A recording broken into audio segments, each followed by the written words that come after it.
Jesus before Pilate. Then the whole company of them arose and brought him before Pilate.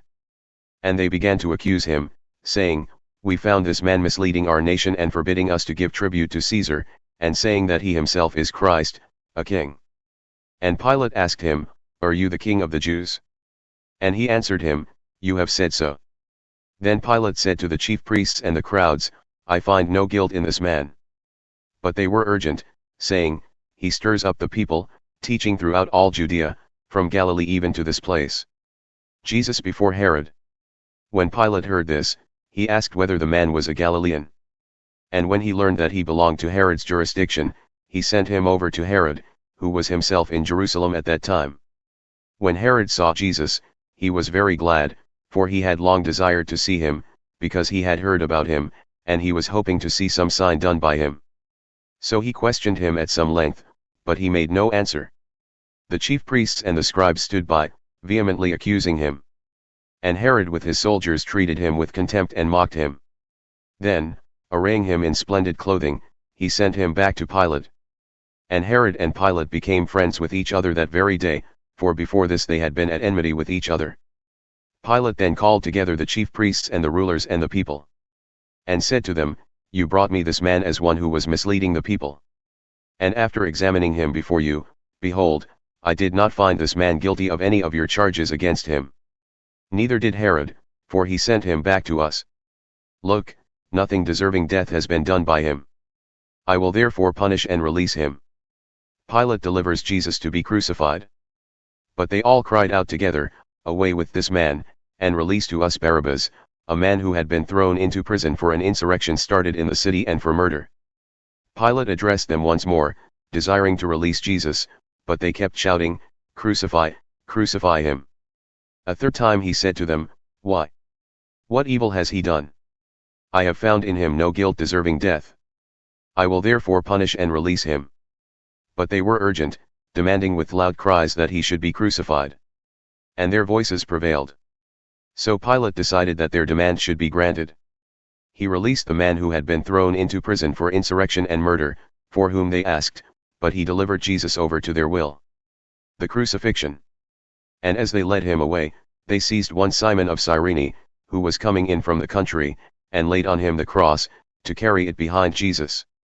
And there followed him a great multitude of the people and of women who were mourning and lamenting for him. But turning to them Jesus said, Daughters of Jerusalem, do not weep for me, but weep for yourselves and for your children. For behold, the days are coming when they will say, Blessed are the barren and the wombs that never bore and the breasts that never nursed. Then they will begin to say to the mountains, Fall on us, and to the hills, Cover us. For if they do these things when the wood is green, what will happen when it is dry? 2 others, who were criminals, were led away to be put to death with him. And when they came to the place that is called the Skull, there they crucified him, and the criminals, one on his right and one on his left. And Jesus said, Father, forgive them, for they know not what they do. And they cast lots to divide his garments. And the people stood by, watching, but the rulers scoffed at him, saying, He saved others, let him save himself, if he is the Christ of God, his chosen one. The soldiers also mocked him, coming up and offering him sour wine and saying, If you are the king of the Jews, save yourself. There was also an inscription over him, This is the King of the Jews.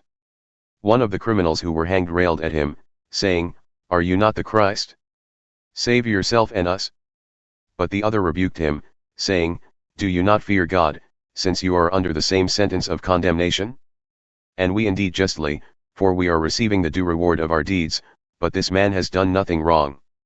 And he said, Jesus, remember me when you come into your kingdom. And he said to him, Truly, I say to you, today you will be with me in paradise. The death of Jesus. It was now about the 6th hour, and there was darkness over the whole land until the 9th hour, while the sun's light failed. And the curtain of the temple was torn in two. Then Jesus, calling out with a loud voice, said, Father, into your hands I commit my spirit. And having said this he breathed his last. Now when the centurion saw what had taken place, he praised God, saying, Certainly this man was innocent. And all the crowds that had assembled for this spectacle, when they saw what had taken place, returned home beating their breasts. And all his acquaintances and the women who had followed him from Galilee stood at a distance watching these things. Jesus is buried. Now there was a man named Joseph, from the Jewish town of Arimathea. He was a member of the council, a good and righteous man, who had not consented to their decision and action, and he was looking for the kingdom of God. This man went to Pilate and asked for the body of Jesus. Then he took it down and wrapped it in a linen shroud and laid him in a tomb cut in stone, where no one had ever yet been laid. It was the day of preparation, and the Sabbath was beginning. The women who had come with him from Galilee followed and saw the tomb and how his body was laid. Then they returned and prepared spices and ointments. On the Sabbath they rested according to the commandment.